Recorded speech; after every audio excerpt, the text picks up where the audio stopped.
So this is workshop number 3, video number 9. And this video summarizes everything that you've learned in workshop number 3.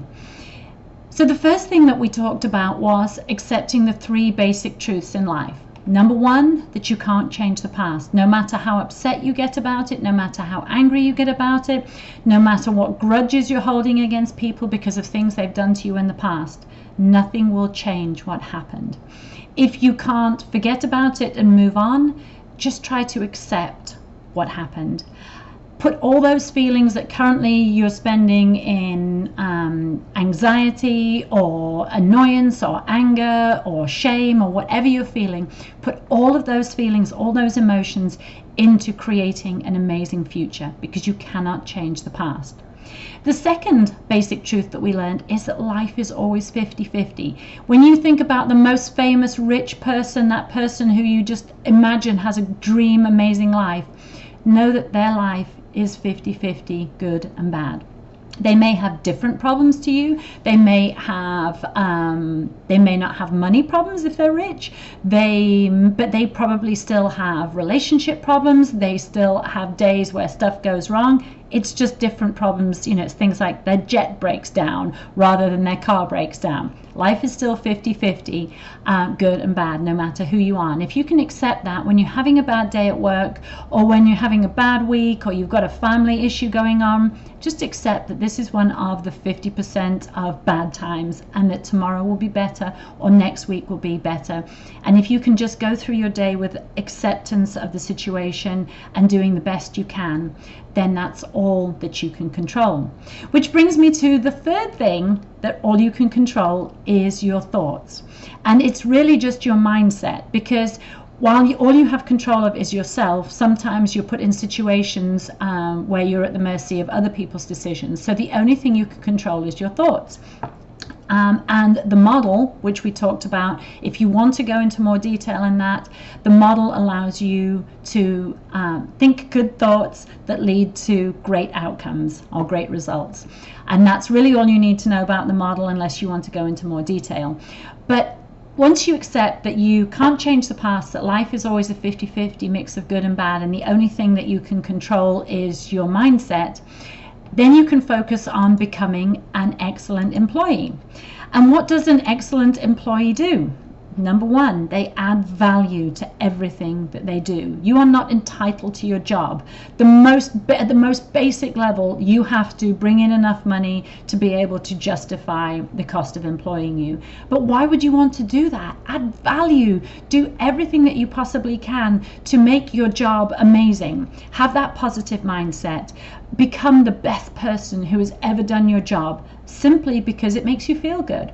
Ask the people around you what you can do better, and add value even every day, even on your bad days when it's the 50-50 bad times. Make sure that you're doing the best you can every day, and behave like a responsible adult. That's step number 2.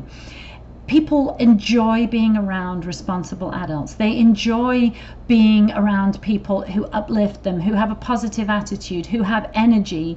And if you can't be positive, just be accepting. Just try not to be negative, unless you're having a really, really bad day. Because if you're positive most of the time, if you have a bad day, people will accept it. But if you're like Eeyore and you always drag people down, you'll find that people just don't want to hang out with you, and you have absolute control over your mindset. The third step to becoming an excellent employee is leading by example. When you do the best that you possibly can, when you add value, you're a responsible adult, people will step up to your level.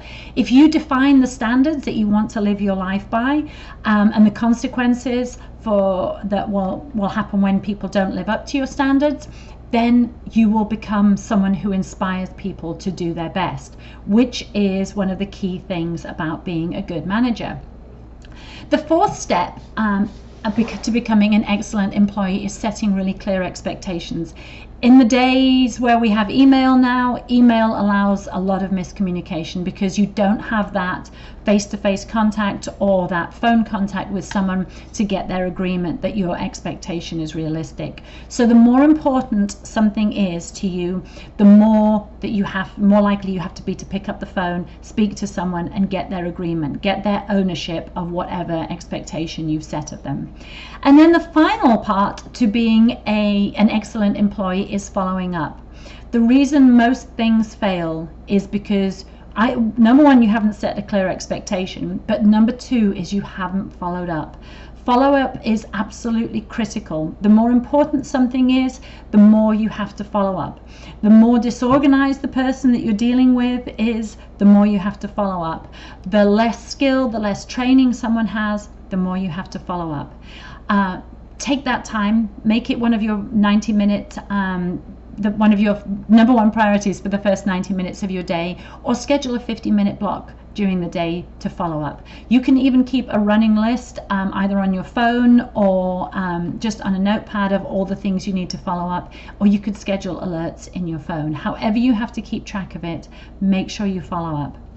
So add value, be a responsible adult, lead by example, set clear expectations and follow up, and you will be able to manage people. You will become an excellent manager of co-workers, with suppliers, with customers, and if you lead a team, then you'll be an excellent manager of your team.